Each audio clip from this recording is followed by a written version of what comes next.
Hello, everyone, and welcome to Film Independent Presents, our year-round screening and Q&A series, now virtual. Thank you so much for joining us today. First off, I'd like to thank a couple of our very, very gracious supporters, our lead sponsor, the Hollywood Foreign Press Association, our screening partner, Vision Media, and our media partner, the Los Angeles Times. If you have a Q&A, you have a question today, there is the Q&A button at the bottom of your screen. Feel free to pop in a question there, and hopefully we can get to it towards the end of the session. And we have a very special guest moderator today, Aileen Brosh McKenna, who you know from The Devil Wears Prada and the CW's Crazy Ex-Girlfriend, which if you have not checked out, please do so. Without further ado, I will pass this off to Aileen. Thanks so much. Thank you, Brian. So happy to be here in my house with everybody else in their house. This is really exciting. This movie is so wonderful and special, and I'm really honored to get to talk to all these talented people. Could we go around and everybody sort of introduce yourself and say what your role is on the film, what you played, just so everybody knows and everyone's totally aware, or I can point at people. Josephine? Sure. Hi, I'm Josephine. I directed Shirley. And Sarah, okay, I'll do it. And Sarah Gubbins, the screenwriter, and Elisabeth, who plays Shirley, and Michael, who plays Stanley. Welcome, everybody. And now we're going to do the applause that we would get from this audience. The film audience is an incredible audience. I've been there before. This is an incredibly literate and intelligent group of people. I really want to see Elisabeth's kitty. What's the kitty's name? Oh, I thought you'd never ask. Ethel. She's very excited to be here. She's a big fan of Film Independent. So she's honored to be here today. I see she got full hair and makeup for this, which is like, it's kind of a lot. Yeah, well, she wanted to look her best. Great. Well, I thought I would start out by asking, I'm always curious about the shoot, and tell me about the shoot, how long it lasted, where it was, and I would love to hear, maybe starting with you, just Josephine, what were the sort of the most challenging, the things that you hadn't anticipated would be challenging, and the things that were a little easier or simpler than you thought they were going to be. So tell us a little bit about the actual process of shooting. Yeah, so it was a 29-day shoot, I think. And we were in upstate New York and very, very close to Vermont where the film is set. We were just like an hour east or west. So we were close to the real haunt of Shirley and Stanley. And actually, I think we all went on a little field trip over to Bennington College and ran into Michael, who was also taking a field trip during like prep. So we did our homework that way, but and then, gosh, the thing that was easy, which was just like, well, a joy, was working with, these guys. I mean, like every day, Lizzie and Michael blew my mind, and Odessa and Logan, our other two leads. Oh my God. I mean, it was a dream, and they brought so much magic and mystery and so much, their experience. I got to learn from them, and we had so much fun blocking the scenes, and really, because it was such a dialogue, there was a lot of dialogue in the film, I felt strongly that I wanted to build the blocking with the actors, so it was great to spend that time with them, and they're just so insightful. So that was easy and so much fun, and much easier actually than I expected in a way. And then the hard thing, the real unexpected thing that I hadn't totally anticipated about shooting a period film is how hard it is to shoot anything outside, because you're just, everywhere you point, you see 2018 was when we shot the film, the summer of 2018. So that was just that I hadn't realized like how limiting that would feel. And luckily, Sarah, thank God, wrote a script that mostly is about like a claustrophobic interior house experience. So that made it slightly easier, but like when you go outside, we really wanted this grandiose, like large vistas, and that was like you had to really go deep into nature to get that. Otherwise, yeah, that was just one unanticipated thing. Cool. And then what about the process of rehearsal? You said you were doing the blocking. You kind of waited until you were shooting. Did you have time for any rehearsal? We didn't have a ton of time, and I think we all wished there was more time, just schedule wise, we kind of just got everyone together. I think it was we got on the ground. I think we only had like 2 days of rehearsal before the shoot. And so when there's that little rehearsal time, I think we focused mostly on going through the script and talking through the history and the connection between Shirley and Stanley and what they were bringing, and what might kind of like unfurl with Shirley and Rose. And then and we also did you know, as like I kind of have I guess some training in theater background, and so I was also really interested in building the collective of this you know, these 4 wonderful actors were going to be kind of in a dance throughout the film. And since the film yeah, I just wanted that physicality and that physical connection to be there. So we did a few exercises like that are kind of more viewpoints based, that were about like kind of focusing on the collective, losing, not necessarily like thinking about your character so much, but really getting in tune with everyone. So we did some like weird theater exercises. So those were some of the ways that we kind of warmed up. Then I feel like we were really, you know, because it was so little time to rehearse, we really did a lot of the character work was happening on the shoot. Fascinating. And Elisabeth, do you have a set way you like to prepare, or amount of rehearsal you have, or do you just adjust to every experience? I think I'm most used to not doing a lot of rehearsal, just because that's just the way that kind of my projects have gone more than anything else, except the few times that I've done theater. So I'm used to not having any rehearsal. I actually I kind of prefer it that way.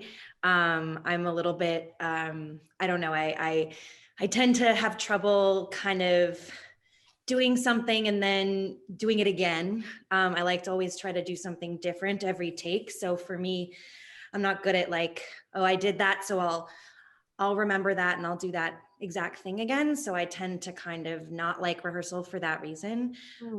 I think what was good about this teeny tiny rehearsal period, because it really was really small, we didn't have a lot of time, unfortunately, was just getting to know the other actors and getting to know Joe. You know, I mean, none of us, Michael and I had met, but we, you know, hadn't worked together. So I think that for me was the most valuable part, was just getting to be in a room with them, you know, stopping and having lunch, talking, and just that to me was very valuable, so that the first day you walk on the set, you're not, you know, I have no idea who this person is. So just getting to know people's rhythms and the way that they work, because everyone on this works really differently. All 4 of us have 4 completely kind of different processes. So I think that was the most valuable thing. And what I would have liked to have more of was just that time that we got together before we started. It's a bit of a blind date, always, a movie. Yeah. And I think as actors, we're all used to that, but it is always a little bit nice if you can, have a date before the date. And Michael, I was going to ask you, it's such a fascinating relationship that Shirley and Stanley have. And do you think they love each other, or how would you define the love they have for each other? I think it's an extraordinary love. I think it's a high-minded love. I think they connected probably with each other the first time they ever met each other, and just started yakking at each other and throwing curveballs at each other. And they were both intellects, they were both writers, and I think each of them appreciated each other's gifts because they were good at different things. But even though they had ideas, or Stanley in particular had ideas about fidelity and loyalty, they set up, I guess, as you see in the movie, amongst themselves, what the parameters of the marriage are, and they stick to them even when it hurts. Right. It's unusual, and it's meant to be, I think, something that they were attempting. As far as I know, Stanley did these things and Shirley chose not to. But there was a sacredness to the unit and to the relationship itself. And that I don't think was ever changed. Or if it was, we don't know about it. But it seems to me that all the curveballs and the strangeness that we might observe in what they had together, there was something profound that they desperately needed from each other. And chose to spend their life together. And I think it's interesting because it's a movie about people with very high intellect who are sort of functioning on a very intellectual level.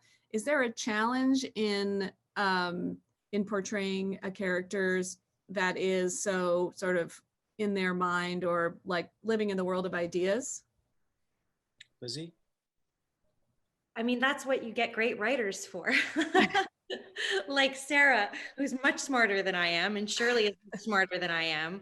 I mean, we're very lucky in the sense of we got to lean on this script and Sarah's words, and she made us sound great because she is a lot, wittier than I am, and more well-spoken than I am, and more well-read than I am, and all of those things. I think it's true. And so I think that, for us, it makes our job easy, right, Michael? And we kind Absolutely.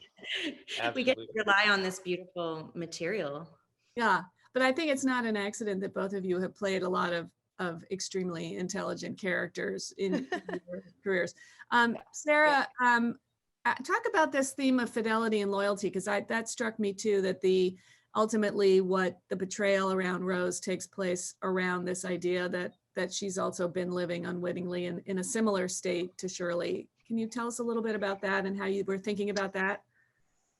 I mean, I think, well, first of all, both Lizzie and Michael kept me on my toes in ways that I had no idea. So their work and their depth into the character was, even though I told them what to say many times, they really, really did keep me on my toes. But I think this idea of fidelity, it's funny because I agree with Michael in the way that he looks at this love. I think there would never be another person for either Shirley or Stanley that could take the place of that intellectual approval. And I think that is very, very different. I liked having Rose and Fred to stand in high relief to that, because while Fred's infidelity is maybe a little bit more pedestrian, Stanley's would never stray from his commitment to Shirley as a support and a provocateur of her talent, but also I think they see each other in a way that's very, very singular, to be kind of basic about it. And that's not something that Fred and Rose have. And I think it's part of Shirley's journey with Rose, that she wants to open Rose up to first of all, to kind of give her a glimpse of another life and another way of being a wife in the world, and give her just a truer sense of her own self. And I think she, there's a lot of different aspects to that relationship, but for me, that's the kind of churning of the fidelity that Shirley's able to kind of awaken in Rose. And in a sense, the intimacy between the women, the way in which they come to see each other, is truer than the intimacy that she's ever going to have with Fred, at least at that moment. I was very struck by the moment where she taps the woman's wrist and sort of makes some vampire teeth. It does seem like there is a theme around who's sucking the life out of whom, that there's a sort of a closed continuum of the amount of vitality in that house, and that everybody's trying to get at that. Tell me about that moment, how that came about. Anybody? Josephine, that moment where she taps her wrist and then makes the... I don't remember, so someone else has to answer. It's funny because so Sarah wrote this great scene into the script of kind of this, it's like this, kind of a revenge moment of Shirley finally getting to, kind of like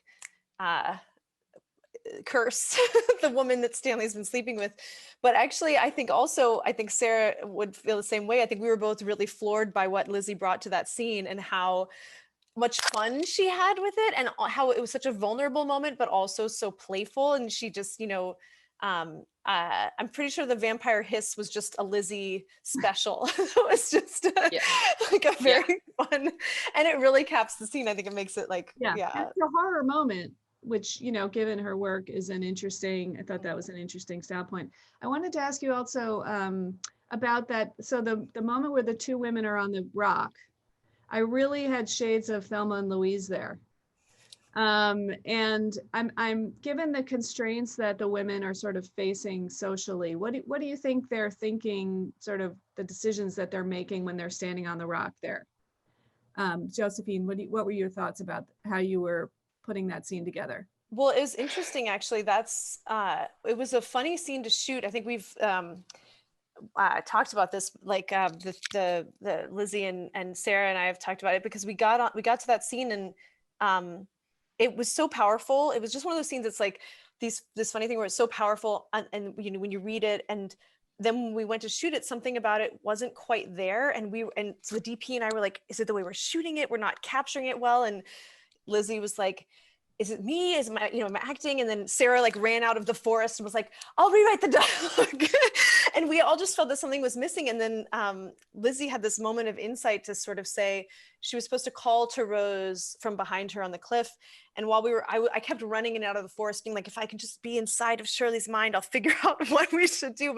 And Lizzie was like, well, what I really wanted to do, which was so on point, was stand next to Rose. Like that was my instinct, was not to call to her, but to stand next to her. And to me, like, it still gives me chills, that moment, because that this image of two women standing next to each other next to that abyss becomes really, I think, the defining image of the film. It's that it's not about Rose up against this. It's about Shirley and Rose, and really like all women at the time sort of up against the abyss of any level of depth of understanding of that their interior life. And so it was really exciting. And then obviously in the edit, you can probably sense that we also did a lot of exploration about how to integrate that with the ending, like how to merge that with the ending with Stanley too, to feel that these climaxes were so connected, that the climax at the cliff was so also really connected to this climax of Shirley finding the end of her book. So yeah. I'm gonna call Elisabeth Lizzie now, because everyone says Lizzie. So I'm gonna say Lizzie. Yeah, go for it. You can call me Lizzie. Yeah. And so when you were first looking at the script, was there a scene that you thought, okay, this is the scene that defines this character, this is the one that I have to get right? Oh my God. No, it's a while ago now. It is, and I have like the worst memory, as you can tell. Joe's like telling that story about the cliff, and I was like, oh really? That's how it happened? Yeah, I guess that's how it happened. I think, well, I know that filming it, that definitely became a really important scene that I really loved, and a particular line that I'm not going to remember exactly, I think right now, but it was the fight when she's fighting with Stanley, discussing things with him, and she says something, and Sarah, you might remember it better, but something along the lines of she says something like, don't tell me I'm not that girl. Oh yeah, don't tell me I don't know that girl. I don't know that girl. Exactly. Like for me, that felt like a very, very truthful, honest moment that I really felt. I know there's often a line or a scene, or it's a good question, because there is often a line or a scene or a paragraph or something that sort of encapsulates a character for you, and you go, oh, that's who they are, or that's what this story is about. And I felt like that line in that moment, when we did it, when it came alive, that was the moment for me that I enjoyed so much playing, and also felt was really expressed what the journey that Shirley was on. And that's also the moment where he sees her passion for this piece, right? So he knows at that point, he's excited because he knows she's really writing this book. And that's really interesting. I thought one of the sort of unspoken monsters of the movie is the patriarchy, obviously the expectations of women. And Michael, how do you, when you're, it's got a female point of view, and you are sort of embodying this guy who's at once a big fan of hers, but also a limiting factor on her. Do you think at all about how much he is, affected by sort of the beliefs of the time? He's a creature of the time, Yeah. absolutely a creature of the time. And I think freely takes advantage wherever he can, because that's what was established at the time. Yeah. It was a singular experience trying to get inside of him, not just his mind, but his body, because there was a kind of, not just mischievous, but when Joe would have me reaching out to touch, other members of the parties that we were attending, or, to cross the boundary physically, it felt different, it felt wrong.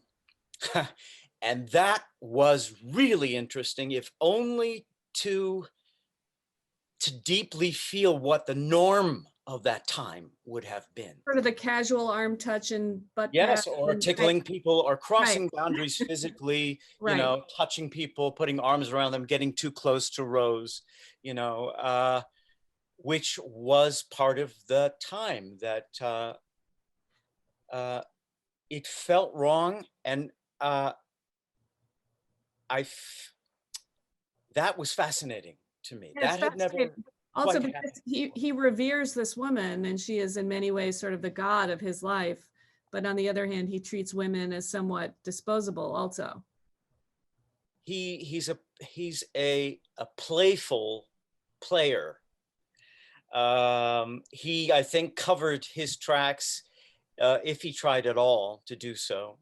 At least in our story, it seemed to feel like he could do what he wanted to, but could kind of brush it off as being cavalier, or being, charming, or being playful. I call those the sweetie cutie guys, because you still stumble across them in our business, the sweetie cutie guys who want to call you sweetie and cutie. Sure. Sarah, talk to me about being on set, because not all writers have that experience, and how does that feel? It's just, I think for many writers, it's a dream that they don't often get to realize. So talk about that. It was a dream. And Joe was really kind enough to tolerate my persistence presence. And, but also I would say, as one of the producers of the film, I was really glad to be there and just to be a support, and to, mostly, I had worked on the script for many years, and I had done so much research about the time period and Shirley and Stanley, and just knew Shirley's work too. So to be able to kind of sneak some stuff in and talk to our, production designer, and just a little bit serve as a dramaturg for the project where needed, was great. And, just be able to be completely dazzled by Michael and Lizzie, and sometimes Lizzie would, just really throw me a performance that I couldn't even get over it. And then Michael would do the same. The two of them were just battling each other in a way that was just fascinating and exciting. And then, I just think that Joe and I had done a lot of talking previous to going into production. She worked with me on the script for almost 6 months before, and we would just hang out. So it felt very natural to be there and to continue the conversation with her. And would have felt weird not to be there, I imagine. Major FOMO, yes. Yeah. It was a blessing also, just to add that it was really Yeah. a blessing to have Sarah there for so many reasons. Also, it's just, when you're losing your mind as a director, I think sometimes it's, often if the writer is not on set, you are the keeper of the story, and that's a lot to keep, and it's a lot to keep in your head, especially a story like this. It is so complex, and it was just a blessing to have not only have someone whose ideas are always good there and who cares as much as you do, but then also to be able to go to her with questions about time period, or questions about dialogue, or what is this moment really about, and it was just, it really was so wonderful. It was. I don't understand sets without writers. The writer's the head of the story department. That's a big department. You want to be able to run over to that department and ask some questions, but topic for another day. Elizabeth, one scene I really loved was the Footsie scene, because she's not just playing physical footsie there's not just physical footsie under the table, but there's sort of emotional footsie going on where she's emotionally in play with everyone. Can you talk about playing a scene like that where there's things going on literally over the table and then things under the table? Yeah, I mean, this film was such a roller coaster in a lot of ways, because Shirley goes through so much and she changes so many times throughout the story. So I was so lucky to be able to get to play so many different things, and with the different characters as well. I mean, there are times when Shirley and Stanley are at each other's throats, and then there are times when you think they're about to kiss, and there are times when you think they're about to sit down and write a novel together. And there's so many things that they go through. And the same with Rose. There's so many different iterations of that relationship. So I got to do a new thing every single day. It really was quite a wild ride. And as Joe said, we shot it really quickly. And so there's that kind of feeling to it where it is all moving really fast. So yeah, I mean, there's just a day where you show up and now you get to play footsie under the table. And then you're saying something above the table. And I think someone is going to have to remember, but didn't we do like a pass that was just like without the dialogue and like just the feet and everything, so we could like concentrate on the footsie part? And then we did ones that we went back and forth, right? And there was something else that happened, and there's something else that happened with that scene that we did. Well, we did a silent take. I think That's first what it take. was. Yeah. Silent take. That's what I'm thinking of. Yeah, we did a take without any dialogue, which is actually really fun to do. And I think there was a lot of footsie action on that one. I really love that you could sort of track the women's emotional health by how much their hair and clothes were together. Like that was a period where, there's a scene where Rose fully has her hair crimped and she's going around and running errands, and then she gets rained on and her hair's, and I really appreciated that their hair didn't look, sometimes in period movies, everyone just looks like they've, stepped out of the studio trailer in the 50s look or the 40s look or whatever. And I really appreciated that sometimes when they're falling apart, their hair just looks like hair. So I really appreciate that. And perhaps biased, I think that's a sort of attention to detail that maybe a female director gives you, where if they had been looked too camera ready in terms of hair and makeup, you might have called bullshit on some of the distress they were experiencing. Because you can track how well Shirley's feeling by whether she gets her curlers on.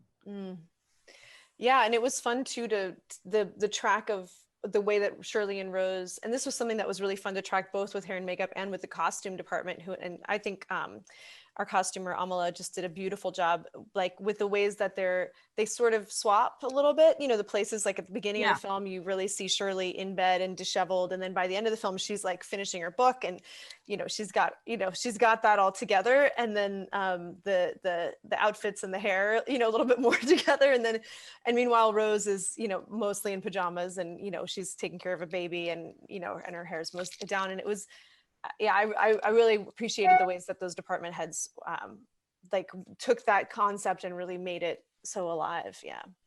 That brings me, Jake, one of the audience, we're at 12:30, so we'll transition to some of these really good audience questions. Jake Grotto has a question for Josephine. So many of the shots in the film appear to be naturally lit. How many of the shots were naturally lit? Wow, great question. Well, 102. No, I'm just kidding. I have no idea. But I will say that Sturla, our DP, is such a divine master of lighting and of being. He's so funny, because there were some scenes, especially the kind of like the sensual scenes between Rose and Fred, where I would be like, Sterla, I can't see anything. He was like, I know, isn't it great? I was like, he's like, I think we should go darker. And I was like, not darker, not darker.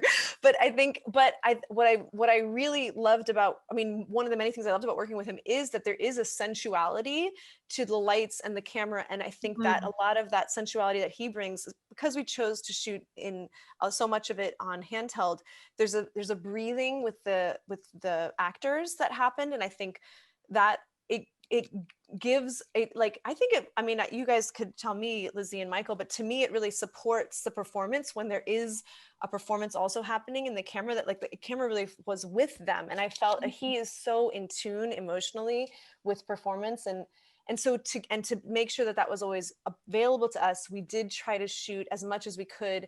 We would light a room 360. So often there is some lighting, but it's like, you know, it's ceiling mounted, so, or it's maybe in one corner of the room so that the rest of the room we can shoot 360. I think almost every scene in the house, we tried to make it so that we could shoot 360, so that there was always a freedom both for the actors and for the camera. And to me, that's just so valuable. It's just, it changes the whole nature of the film when you have that freedom. Wow, that's really interesting. For Elisabeth, there's a question here. I'm going to paraphrase this a little bit, but are you more attracted to darker, more dramatic parts? Are there projects, do you feel like there's sort of lighter material that you're attracted to, or are you more attracted to the heavy subject matter? I think there are parts of Shirley that are funny. Yeah. I agree. I think she's very funny, actually. I think she's very funny. She's so witty, and so is Stanley. I think there's actually a lot of humor in this, but I get the question. So no, I am more attracted to dark stuff. I just am. It's just I just am. As an actor, I'm more challenged by that. I'm a pretty happy person generally. I have a fortunate existence, and so it's not that much of a challenge for me to do things that are closer to my own life. So I do like to do darker. I like watching lighter stuff. I love watching lighter stuff, but I almost prefer it. But as far as acting, I do just prefer darker stuff. Interesting. That's a great answer. And Sarah, so would you? I wonder. Somebody asked about Shirley being bisexual, and I wonder if she would put a label on it, or how we would approach. Yeah, that's what my feeling was. How would you approach that aspect of her character? Do you want me to take this? Yeah. Yeah. I would definitely, first of all, I would never feel comfortable putting a label on something that she, even in her most private papers, had never discussed. So that's one. I think the way that I interpret her sexuality through her work, and again, this film is a portrayal of these real life figures, but the impetus for him was to kind of create them through the lens of the Shirleys that we kind of dug up from her own fiction. Mm-hmm. And because she put a lot of her own biography and her own kind of personality, obviously, as many writers do, into her work. But I would say that in her relationship to female sexuality is something that's very fluid and very present, but there's something that's terrifying and unknowable and unnamed for many of her young female protagonists. And so in that sense, all of her sexuality is bisexuality, in that it's kind of a scary terrain in many ways. And just like, I think it's what she was expressing was the way, at being a woman of that time, to have sexual desires, whatever they may be, that weren't prescribed, could be terrifying, you know? And so there's a lot of kind of suppression and discovery. But in Hangs a Man itself, there is what could be a completely abstract character that is a woman, that is a lesbian, that the main character does have an intense attraction and desire for. How's that for a non-answer? No, it's interesting, because some of the questions described her as an iconic bisexual, and I did not know that she had ever labeled herself as such. Also, probably not a term that was as current then. I would imagine. And since this does deal with evolving female roles, Josephine, you were saying that sometimes you had to frame out certain certain things that seemed contemporary. Were there any sort of behaviors or mores, or something like Michael's talking about how he moves through a party? Were there any other things about getting yourself into the mind space of that time that were foremost in your mind?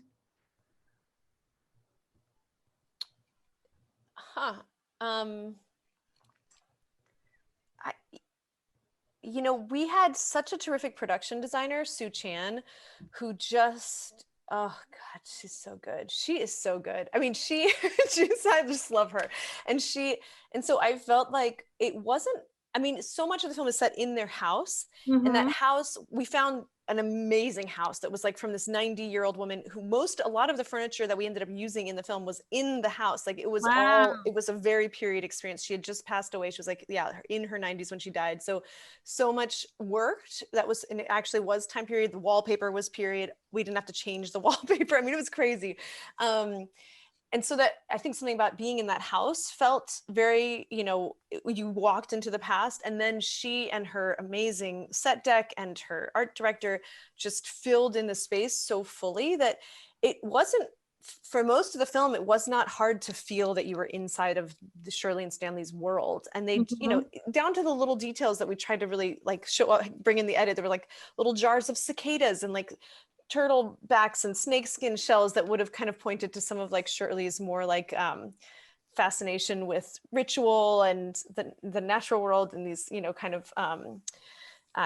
she has all these fascinating characters in her work that are always in this conversation with the forest and the woods, and so bringing some of that inside the house was also important. So it didn't feel, I never, it's funny, I'm realizing I didn't think of it so much as a period film as much as it was a Shirley's mind film. And that was the thing that I had steeped so much in that year. We read, Sarah had already read everything that Shirley had written, and I just devoured as much as I could that year. And so when you're reading Shirley Jackson, like straight for a year, it's like, you go deep into a certain kind of mind space that is about kind of these like, the boundary between indoors and outdoors, even though it's like obviously very stiff, there's something really malleable about it in her work.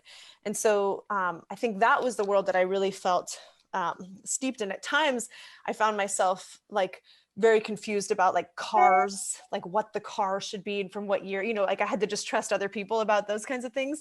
But I felt really it's so wonderful to get to research a movie like with that level of research, to have all the research Sarah had done, to have these incredible biographies of Shirley, even though this is obviously a fiction, to have a book that the movie was based on, and then to have all of Shirley's work, which, was, I think with the script, those were the two most valuable things to me. It was just diving into that. And Lizzie, is it hard to portray a writer since what they're doing is so, is there any challenge? Boring. Yeah. Yes. Not if Sarah Gubbins writes the script about it. You guys are going to keep fighting and opposing each other. We're not going to be able to get through this. I remember saying to Gubbins at one point, like, for me, this movie is first and foremost about a writer. It's about a writer, and it's about the writing process. And yes, we used, we used Shirley, and yes, there's this and there's that. But for me, the main thing was it was about a writer.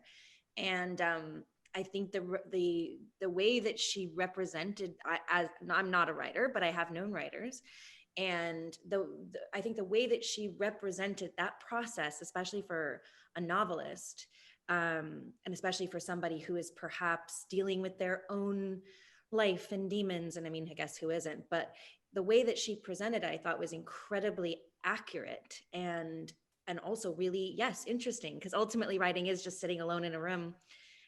Whether it's a computer or a typewriter, there's nothing to really see, but the way that she was able to get inside Shirley's head and show what that process was.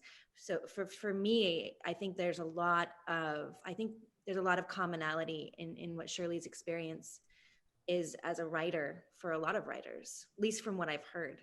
Well, that's a perfect way to end up everyone alone in their rooms everyone doing the best they can alone in their rooms and sitting in front of their computers as Shirley was sitting in front of her typewriter. It's 12:40, so this is and I'm a rule follower, so I am going to wrap this up. I want to thank everybody, Josephine, Sarah, Lizzie, and Michael. Thank you so much. This is an incredible movie. If anybody snuck in here having not seen the movie, you should watch it. It's on Hulu. Pull up a blankie. It is thrilling and emotional and scary in places, and filled with wonderful performances. So thank you so much. Thank you to Film Independent. And I'm so sorry we can't all meet for some Milano cookies and tea in the after, but thank you so much, everyone. And good to meet you all.